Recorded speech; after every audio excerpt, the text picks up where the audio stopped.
My name is Momodou Taal. I'm a third-year PhD student and grad worker in the Department of Africana Studies at Cornell University. Last Wednesday, on September the 18th, 2024, there was a rally held in which students gathered to call for divestment from weapons manufacturers and from Cornell's complicity in the genocide against the Palestinian people.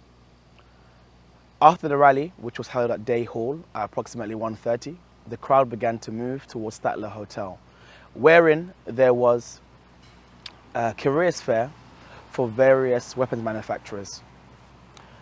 As the crowd moved in to Statler Hall, there was a brief encounter with the police in which the crowd was successfully managed to get inside, and then a demonstration took place inside Statler Hall where the careers fair was taking place. I was with the crowd, and I would say no more than 5 minutes of being inside, I left.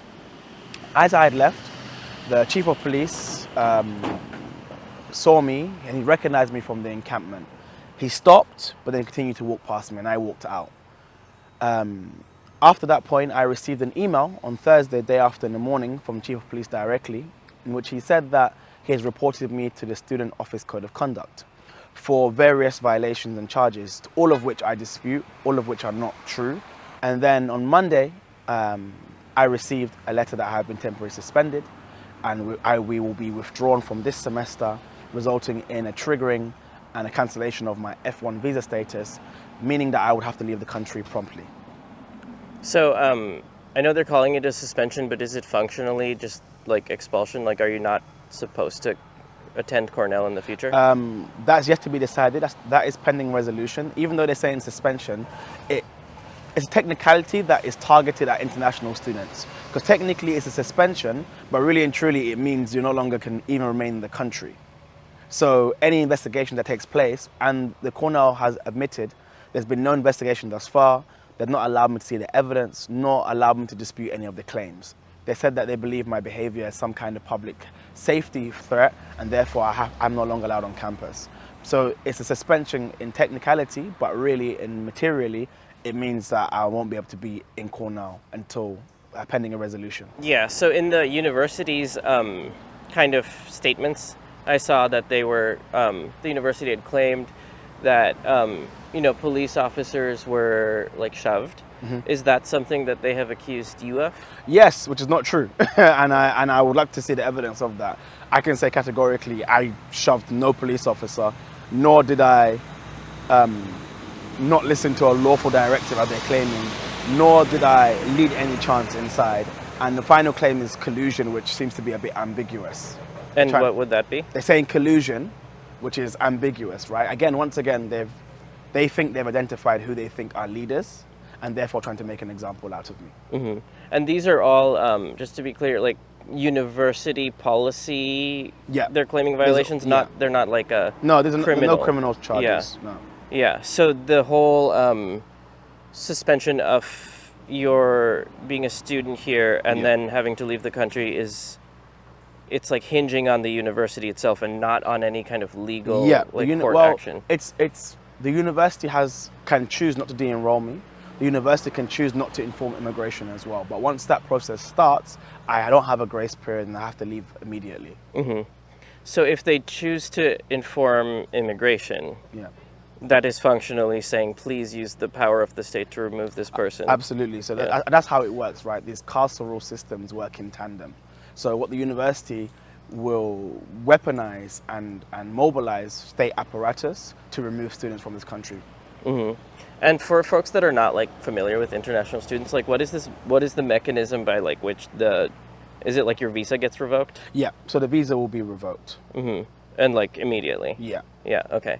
As a Muslim person and as a black person who is now clearly at Cornell the one facing the most severe penalties in the form of like functionally it's state violence that the state will decide to remove you from your community and from this country.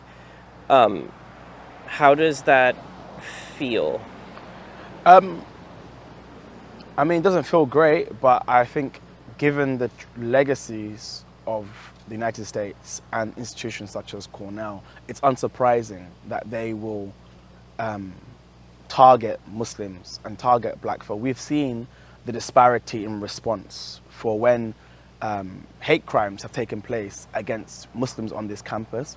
There's a delayed response or not a forceful response from Cornell. When other groups on campus are affected, Cornell springs into action, guaranteeing their safety. So there's already a disparity in who Cornell really cares about and who Cornell actually is concerned about on this campus. So it's unsurprising that they will mete out the most draconian forms of discipline on those who are people of color and Muslims. There's no due process, there's no investigation. It's a targeted approach to get rid of those who are the most precarious. The university's commitment to expression, they highlighted that last year.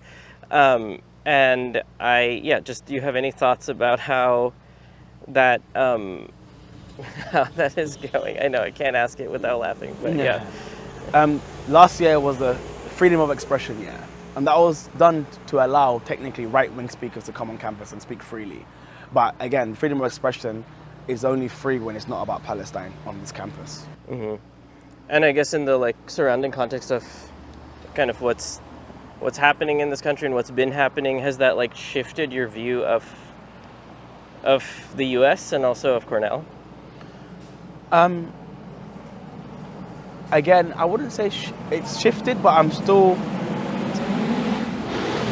I wouldn't say shifted, but I would say I'm somewhat surprised at how an institution that claims to privilege freedom of speech, freedom of expression, that claims to say in its motto and mantra, any person, any study, it clearly has delineated lines that some speech won't be tolerated and some community speech won't be tolerated, especially if you're a Muslim person of color and especially when it comes to Palestine. Because in all the correspondences the university has said or emailed, they've not mentioned the cause at once.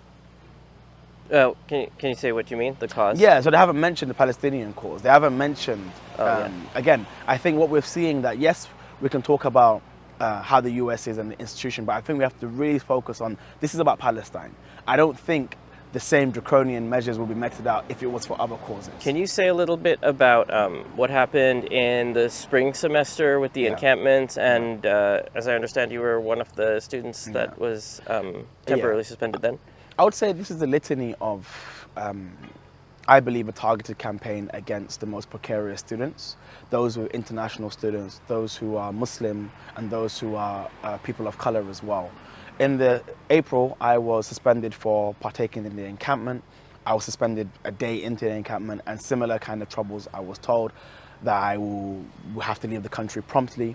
In the end, myself and the university reached a kind of deal in which I would no longer partake in the encampment, and I left the country because I was due to leave anyway. Mm-hmm. So was that deal predicated on you not taking part in any kind of action in the future? The deal, it was a deal, but there was no investigation and there was no admission of guilt and there was no final conclusion. It was a deal just to kind of essentially have me off campus and have incompletes registered for my courses. Mm-hmm. One thing that also was maybe a little mystifying to people that were seeing this was how and why 4 people were chosen. Do you have any kind of insight into that? So the university, yes, absolutely. The university once again tries to either pick who they believe are leaders or picks those who are the most precarious positions, such as international students and people of color. Before we go into further questions, I'm curious about how you're actually just feeling and what's running through your mind right now and today. I think I'd be lying if I said this isn't taxing and takes a toll. I think fundamentally I have to keep reminding myself why I'm doing what I'm doing, but at the same time it does mess with you because it's not like these are some just rowdy kids who are upset or some privileged kids who are upset at the university. No, this is because we witnessed the daily horrors taking place in Gaza, West Bank and now Lebanon. And we witness and we realize there's a complicity in which our institution has an involvement in. So this is where this kind of righteous indignation comes from. And I feel what is frustrating to me is that there's no recognition of that, but they want to focus on heavily racialized language of a mob of kids. What, I guess, comes next, maybe not in terms of today's specifics, but what are the big steps here? I'm trying to fight this at the moment. So I have as you can imagine, legal representation, I have union representation, my department is trying to rally around, faculty are trying to rally around. So I'm trying to fight this to at least have an investigation and a due process. I'm not asking for anything exceptional. I'm not asking for special treatment. I'm asking for Cornell to follow their own procedure. Fundamentally, what I want people to know is that we remain on the right side of history. And even though Cornell is choosing to punish me and to punish others rather than engage with their own complicity in a genocide, fundamentally, we are on the right side of history. And this issue isn't going away. So it's only a matter of time until I think institutions realize that. But in the meantime, there will be, I guess, losses on our part. But I think it's a worthwhile fight.